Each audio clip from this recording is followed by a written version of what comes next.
আপনি হতাশ হবেন না। জীবন নিয়ে আর অভিযোগ থাকবে না। আপনি ভেঙে পড়বেন না। সব অভিযোগ হতাশা দূর হয়ে যাবে।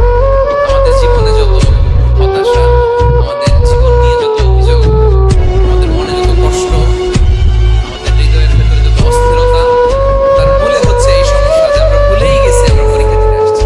এই যে আমাদের জীবন, এই জীবনের জন্য বিপদ, আপদ, পরীক্ষা, স্ট্রাগল, এটা অনিবার্য, এটা হবেই।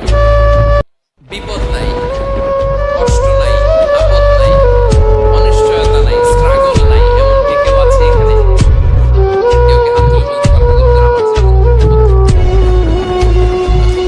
আমার জীবনে কোনো দুঃখ নাই, কষ্ট নাই, কোনো স্ট্রাগল নাই, কোনো রিস্ক নাই? এরকম সৌভাগ্যবান কেউ আছেন এখানে? তাহলে জীবনের জন্য পরীক্ষা, এটা অনস্বীকার্য, হবেই হবে পরীক্ষা। পৃথিবীর জীবনটাই এমন, এভাবেই এই লাইফকে ডিজাইন করা হয়েছে।